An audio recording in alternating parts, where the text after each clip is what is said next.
What's going on, YouTube? This is Sports Gaming 1, and it's finally time to give you the first look at the 2018 rosters for NCAA football, what we will of course be calling NCAA Football 19.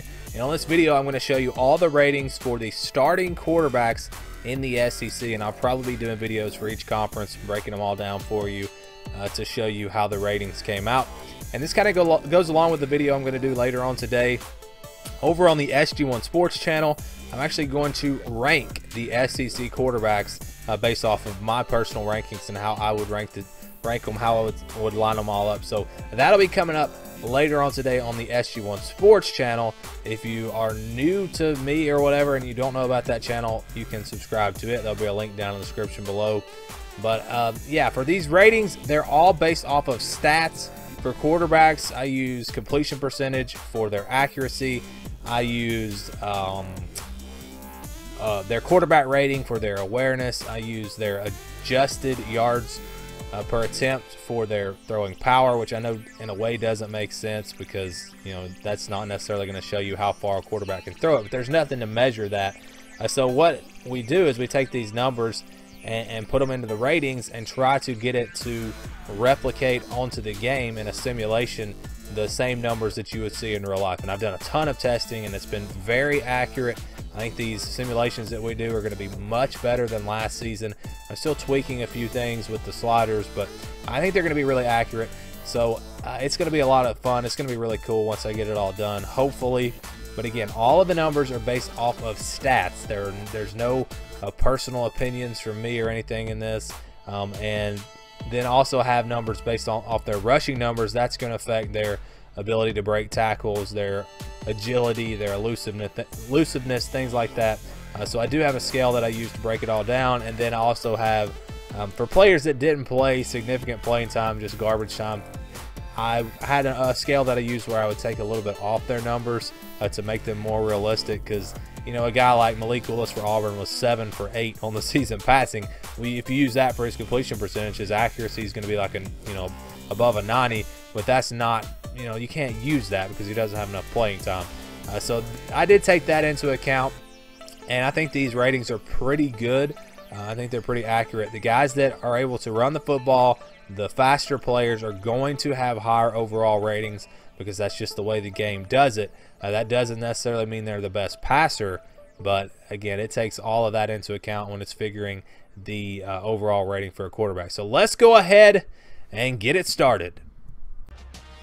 All right, so we're going to start with Alabama, and you can see Tua Tagovailoa at a 94 overall. Jalen Hurts is a 91, and this changed a lot in the national championship. I believe before the championship, Hurts was a 92 or a 93, and Tagovailoa was only an 89 because I used the scale where I would take a little bit off of his numbers because he wasn't a starter. But I felt like with that time in the national championship, that was significant playing time. You know, that was not garbage time or anything like that. So I went ahead and used his actual numbers for the season, and he came out to be a 94. So there you go. That's pretty good. If you're going to play with Alabama, you're going to have two really good options. And I'm only going to talk about the players that I've done. You can see here, Mac Jones, I didn't do anything to his rating. You know, hopefully over the summer I'll be able to do some stuff on the backups, but if I can't, I just won't be able to. And again, you'll have the Operation Sports rosters that you can use if you want a more in-depth roster, you know, with all the backups and more for dynasty files and all of that. So there you go. That's Alabama. And now we're going to go to the next team, which would be Arkansas. Cole Kelly, an 83 overall. He's the only guy that we have done here. That's pretty good rating, I think. He came out pretty good. His numbers weren't bad. And I keep wanting to change the position instead of the team. Let's go to Auburn. Jarrett Stidham, a 94 overall. Very impressive. I think he may be, well, see, he's the same as Tagovailoa, so I don't know if they may be the top two quarterbacks in the SEC. We'll see as we go through here. I did do some stuff on Malik Willis. He doesn't have any significant playing time, but because of the speed, you see right there, 94, he still came out as an 81, even though I think his passing numbers, and I'll show you the passing numbers for the quarterbacks.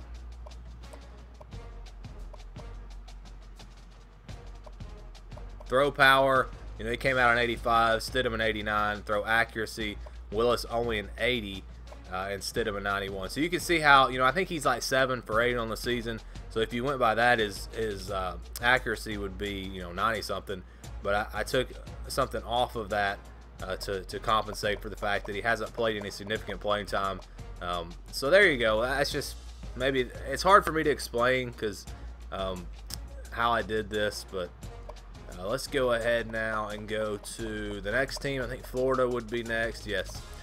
Felipe Franks, only a 78 overall, and I tell you guys, his passing numbers are not that good.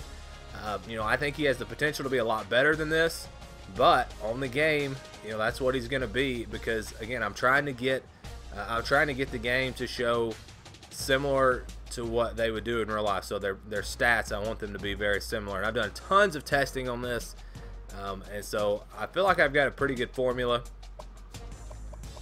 How about Georgia? Jake Fromm, a 92. His numbers are very good. Ignore that for Jacob Eason. He's now gone to Washington.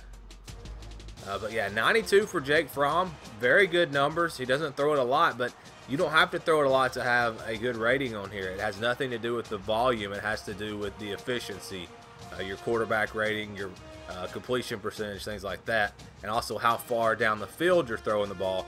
Those are the main 3 things I looked at, and then obviously the rushing numbers as well. So Jake Fromm, 92. And I've yet to do Justin Fields, but hopefully over the summer we'll get him on here. Let's see. Next would be Kentucky. And I didn't really have any numbers to go by. I've got Terry Wilson as their starter. I don't know if he's going to win the job. It seems like he's probably going to. And because of the speed, you know, he gets a decent rating, but I think it gave him just a real base throwing accuracy and power, because there's just nothing to go off of. Next is going to be, I think, LSU. Miles Brennan, a 76. Yes, I realize that's a bad rating, but there's not much to work with. You look at his stats in the limited playing time he's had; they're not very good, and that's why, you know, I think that's why he didn't pass Danny Etling last season and take over that starting job. How about Mississippi State? We got 2 guys for them: Nick Fitzgerald, an 85, and Keaton Thompson, a 75. And again, this goes strictly from the stats. I don't use any personal judgment or anything like that in these numbers. I realize Nick Fitzgerald, you know, he's probably better than an 85 overall, but his passing numbers just don't reflect that. His passing numbers are not that good. And the speed, 82 there, you see, that's going to help bring his rating up. If you only had his passing numbers, he would probably be below 80 if I had to guess. And Keaton Thompson, I was a little surprised. I thought he would be higher, but he only came out of the 75. His numbers really weren't that good either, even though he played a pretty good game in the bowl game against Louisville. How about Missouri?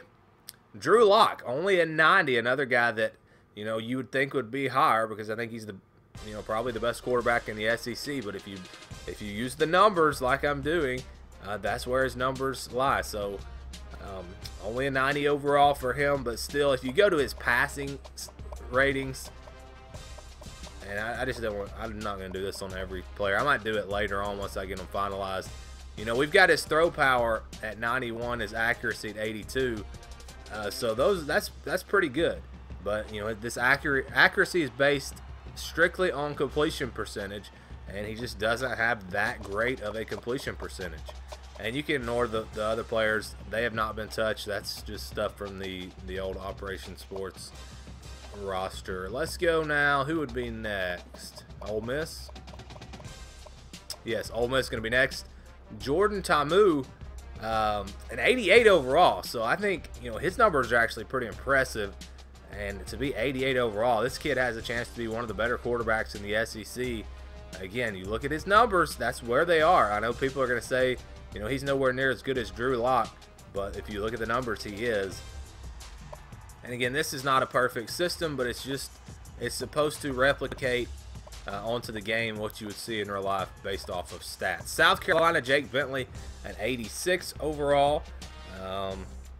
Again, the guys that aren't as fast are going to have lower ratings, and that's just the way it is. That's the way the game works to determine an overall rating. He may have better passing numbers, better passing ratings than another player, but another player may be faster, maybe a better runner, and they may have a higher overall rating, even though Bentley would be the better passer, the better quarterback on the game. Let's go now to Tennessee. Oh, that's not Tennessee, that's Syracuse. Tennessee. Jarrett Guarantano, 87. So, yeah, he's got pretty good numbers. And I think I did Dormady as well. I'm pretty sure I did his rating because, you know, I guess at the time I thought maybe he would have a chance to win that job. I think he's transferring, actually, though. But, yeah, Guarantano, an 87. See that 89 speed? That's going to be a big reason why his rating is that high. And his passing numbers actually aren't that bad when I was looking at it. I was surprised. So maybe they've got a good one in Tennessee for next year. Nick Starkel on 87. I did do Kellen Mond. I know I did him. You can see he is a 79. His passing numbers were not very good at all, but he is a little faster. So that kept his rating up there at 79. But Nick Starkel's numbers are pretty good. And I did not change his year. It says freshman. He should be a sophomore. So I have to make sure I go back and fix that. And let's keep it going now. Is that it? No, we still got, what, Vanderbilt? Kyle Shermer, an 82 overall.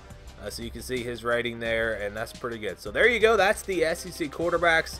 It looks like Tagovailoa and Stidham were the top two. And then we had maybe Jalen Hurts and Drew Lock right behind him. And who was last place? I guess it was it Felipe Franks? I think it might have been. Again, if you go look at his passing numbers, they're not good at all. I know it wasn't Texas A&M. I'm just curious to see who the worst quarterback was among these starters. I mean, there wouldn't have been anybody. Well, Kentucky doesn't really have a guy, so Kentucky may be in the worst shape as far as their quarterback situation. And you don't know what Terry Wilson is going to do, a junior college transfer. That'll be interesting to watch. Miles Brennan may actually have had the worst rating out of the starters. Yeah, he was a 76. So that's going to be the worst rating out of any of these starting quarterbacks for next season. And again, I may make some adjustments after the spring. You know, once we see these guys play, if they play really well, I might give them a little bit of a bump. And then when we get to the regular season, these ratings are going to be changing all throughout the season. So based on what they do on the field next season, you know, Felipe Franks could raise his rating to a 95. You don't know what he's going to do. But all we can base this off of right now is the 2017 season. So it's not perfect. Hopefully you guys will enjoy maybe playing with these. I'll have a file out there for you to download, but that's really not the point of this. Again, the point really is just to be able to put these rosters together so that I can make simulations that are as realistic as possible, and their ratings hopefully will reflect their actual real-life stats. But that's it for this video. Thanks for watching, and stay tuned for more here on the Sports Gaming 1 YouTube channel.